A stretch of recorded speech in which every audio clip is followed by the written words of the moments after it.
Your wife did steal from her employer, correct? Yes. Did you ever make derogatory remarks during the search warrant about Mr. Foreman? I can recall. Did you agree that you called Mr. Foreman a sex addict? Yeah. Were you were called King Kong Bundy? Well, here we go. This is the body camera from this crybaby cop. Let's see if he did make any derogatory remarks towards Afroman. Turn that down. I know Brian probably would look at that stuff because. Were you searching through CDs Yes. How many pounds of weed are inside my CDs? and DVDs? I looked at him. There are no kidnapping victims in my CDs. Part of the body cam where you refer to Mr. Foreman as a sex addict. Did you ever share that with anybody? If my brother gets in trouble and people ask me about that. This case is about what he did to his reputation, not about what was his reputation like before this started then? This is crazy, but I love it. Generally, judges don't allow you to argue your actual objections while the jury hears it. But hey, who cares? It's Ohio. Tell me why you would do that to the jury. Your Honor, I would ask do that this. to the jury? Would you introduce yourself to the jury, please? Michael Eastup, How are you currently employed?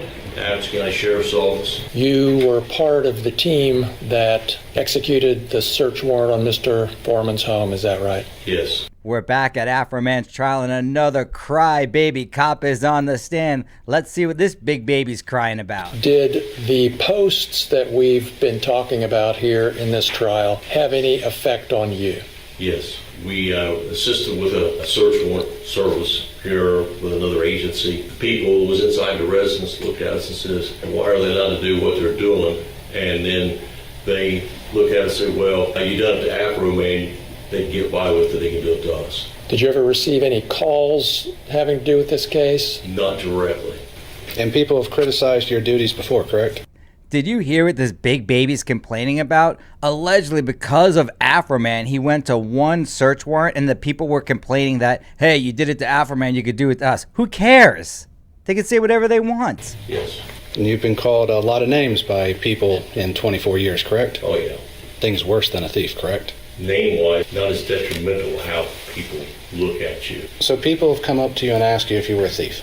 I've had phone calls and I've had it happen. When was the first time that happened? To you personally during your career? I never had anything until this came about. You never had anybody ask you about being a thief and when your wife was charged with theft? No.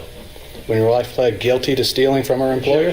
Tell me why you would do that to the jury. Your Honor, I would ask do that this. to the jury?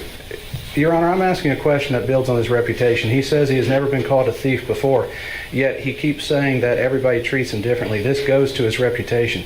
He is used to this has happened before. To say that this is the only thing causing a problem has ever hurt his reputation, he's opening up the door so that I can ask the question about what's affecting his reputation. We're not going to, I assume, have a trial about every family member and what every family member of these plaintiffs might have done in their lives. This is a case about these deputies and about Mr. Eastep. It's not about his wife. It's not about his family. We're not going to try a case here about what somebody else might or might have done or whether they might or might have not been guilty. It's about what he experienced as a result of these. And how it affected his reputation, which is exactly at issue. He is talking about his reputation and how it's been affected. He's opened it up. Your reputation is your entire life. Everything you do in the community, your family affects your reputation.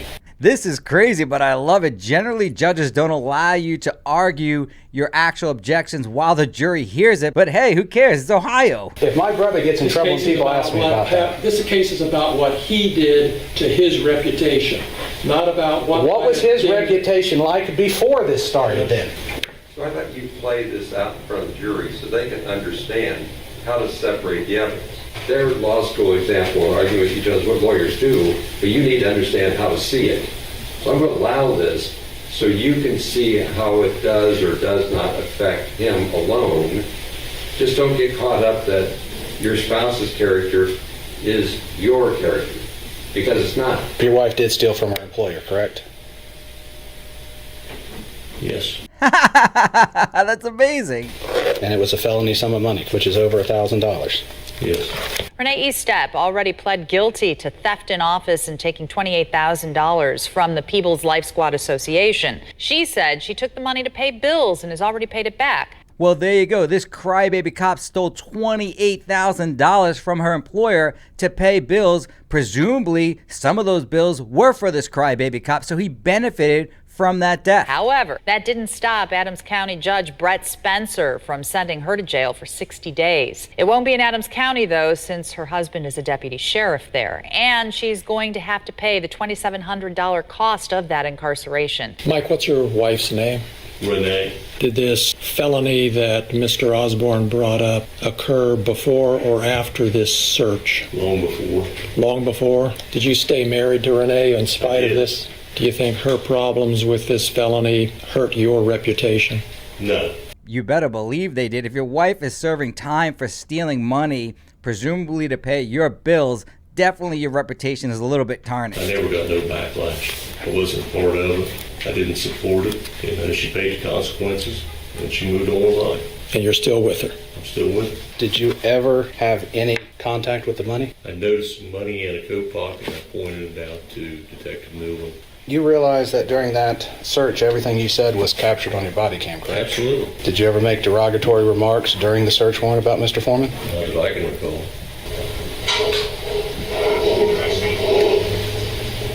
Well, here we go. This is the body camera from this crybaby cop. Let's see if he did make any derogatory remarks towards Afroman. All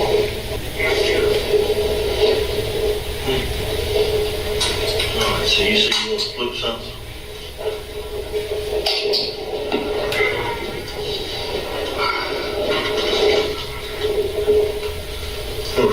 They better check under that pillow for any kidnapping victims. Are there any kidnapping victims inside my suit pockets?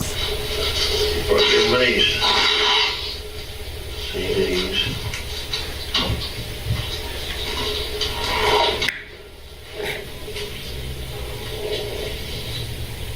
Well, look who it is, Officer Pound Cake. What was that?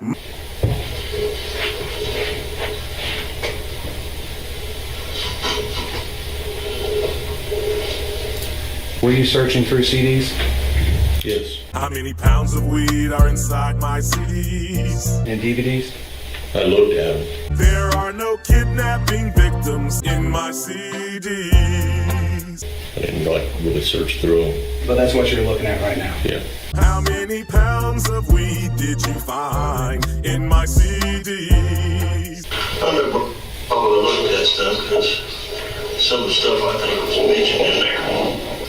Well, he just denied it when it comes to sex.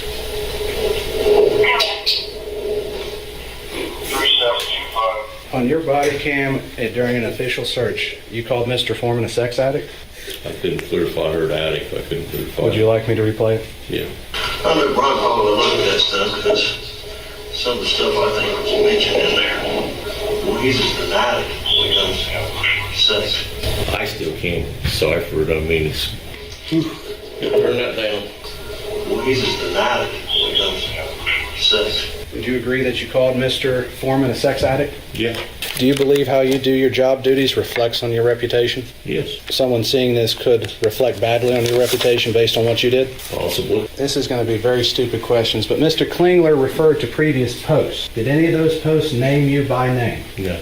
They just referred generally to the Adams County Sheriff's Office. Was there a direct post of you being called a thief? No. To successfully prove a defamation claim, you have to set forth exactly when, where, and how the comment was published, and it has to refer to you by name or words that specifically reference you, that no one else would ever be confused, that this post is about you, and this crybaby could not do It's it. directed by people in the community. Have you seen that post? Yes. And that is the singular post that Mr. Foreman made in reference to you, correct? Yes. Where you were called King Kong Bundy. King Kong Bundy was a wrestler, correct?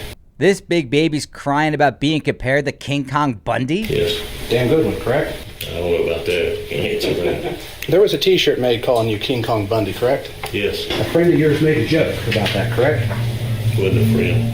It was one of the firemen in the fire department that I was chief of. Wore a shirt to the Christmas party? Mm-hmm. They thought it was a joke, correct? I don't know if they thought it was a joke. I mean, I don't know what the true intent of it was. Have you ever had jokes made at your expense? Oh, yeah. Made jokes at other people's expense? Yeah. So it's a reasonable assumption they bought it as a joke against you? I would hope. but it's not a good joke. Mr. Osborne just showed you a post of you being called hunchback or something. King Kong Bundy. Vince would like, we can put it back up so he gets the term correct. There is going to be specific names for specific people, and we need to keep things as orderly as possible. Great job by Afroman's attorney there. You heard the plaintiff's attorney saying that Afroman called this crybaby hunchback. Post of you being called hunchback or something. Not only does it show the jury that the plaintiff's attorney really doesn't know what he's speaking about, it also mischaracterizes exactly what Afroman said, and that's so critical when you file a defamation claim. Did he call you in that? Colonel King Kong Bundy. Thank you, Colonel King Kong Bundy. I feel bad for King Kong Bundy. Would you read the entire post? It says, "Good morning, ladies. This guy was easy. Introducing Colonel King Kong Bundy. Let me know if you have a nickname better." So he didn't call you a liar in this post? No. Didn't call you a thief? No. The only thing he called him was King Kong Bundy, and that's only offensive to King Kong Bundy. His attorney should have definitely withdrawn the claim for defamation because he could not specify exactly when and where Afroman published a statement about him specifically that was damaging to his reputation and was false. And whenever you file a defamation claim, you have to be very careful because all information about yourself, including whether or not your wife has stole $26,000 from her employer, will become public. How many pounds of weed did you find in my city?